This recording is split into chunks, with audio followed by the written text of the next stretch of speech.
Yo, so I wanted to do a second video talking about Big Hero 6 gift pack I got, because it's just awesome. So, let's begin.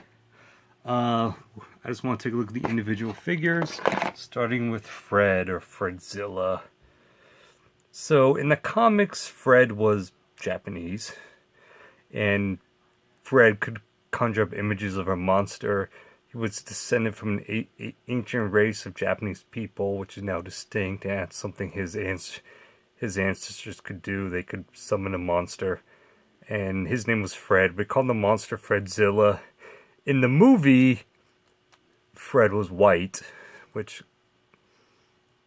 not Japanese, and he was just wearing a giant monster costume. And now his personality was the exact same, like both in the comics and the movies. Kind of a nerd who loves anime and loves video games. But again, in the movie, costume was built, and in the comics, it was a monster he would imagine in the reality. And the figure itself it's pretty cool, 3.5-inch scale, which I like. So it's good. Figure number 2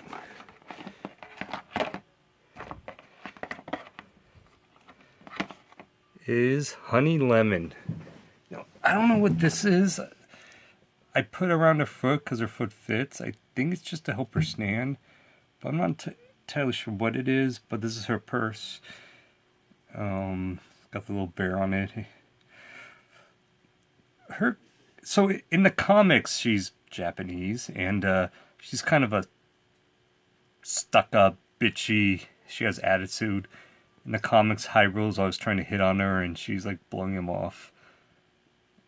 And in the movie, she's a nerd, kind of a nerd. In her alter ego, she wears glasses. But yeah, so two completely different personalities from the comic and the show. But the figure itself, it's pretty cool. The arms can move in all directions, up, down, sideways. Not a lot of articulation at the feet, which is where that stump that just fell down is. But yeah. Number 3 is Gogo Tamachi. She is the exact same as in the comic, which I like when they stay close to the comic. Her suit is altered slightly. There's like a little, in the comic she's a little diamond, but it's still very close to how it looks in the comic, and her character's personality is almost the exact same. So this is the one character I thought the movie did very well. And I like this figure because you look at it, it's got all the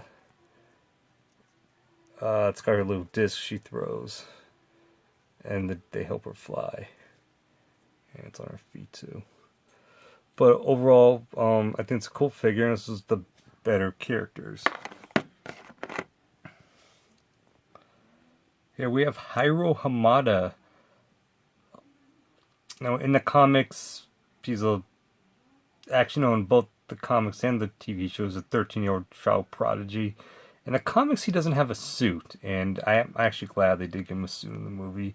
So even though it's a change from the comic, I approve. I like it. But in the movie, they made him a kid. They made him more bashful. Whereas in the comics, even though he's 13, he acts like an adult. So, and in the comics, he became the leader once Silver Samurai and Sunfire quit the team. And the reason they quit was because Marvel doesn't own the movie rights to them, and they wanted to release a comic that was exactly like the upcoming film. Oh, in the comics, he doesn't have a brother either, like he did in the movie. But the figure is cool, and I like it. Number 5 And then number 5 is Wasabi. Now, this is the biggest difference between the movie and the TV show. Where is his hand? His hand is... or his weapon.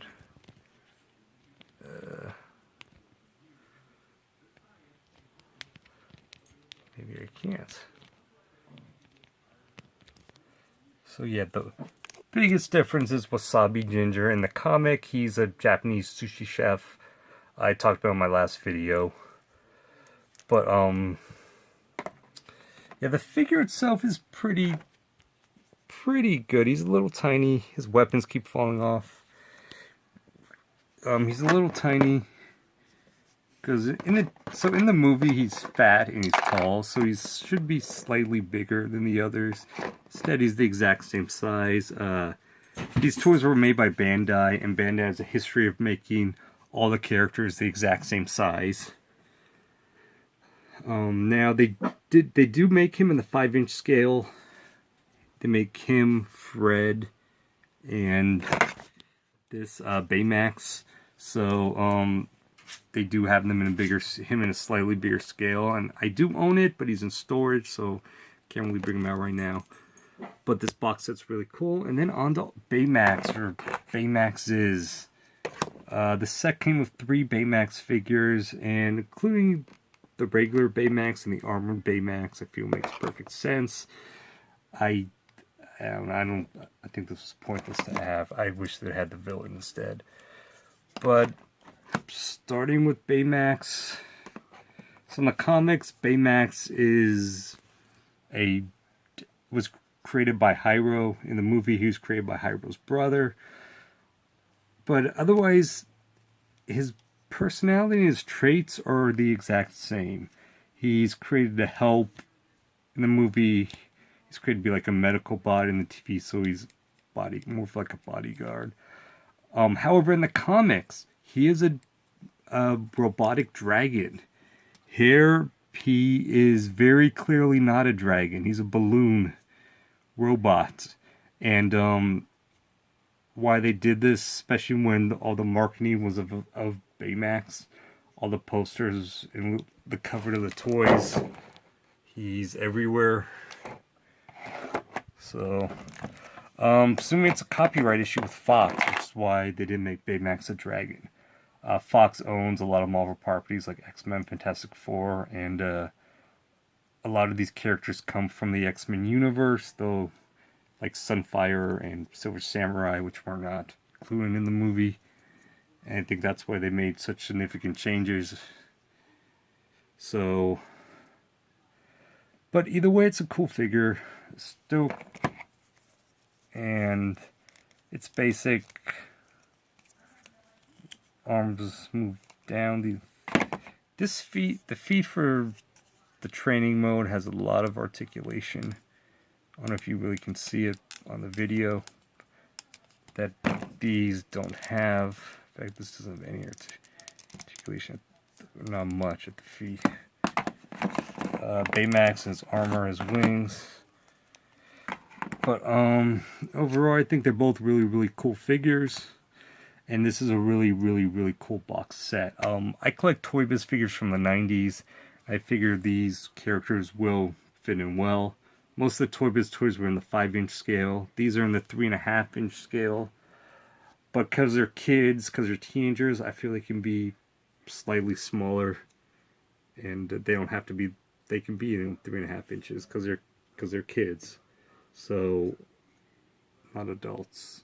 So I feel they will fit in really well with the Toy Biz figures from the 90s. So anyone that collects Marvel Toy Biz figures, anyone that likes anime, anyone that likes Pixar or Disney, I really, really recommend that you go out and you buy this set. It's awesome. I love it a lot. $30, it is a steal. So if you like my video, please hit the like and please hit the subscribe button below. You'll get more cool videos on toys and sports cards and Giants memorabilia. So thanks for tuning in, and until next time.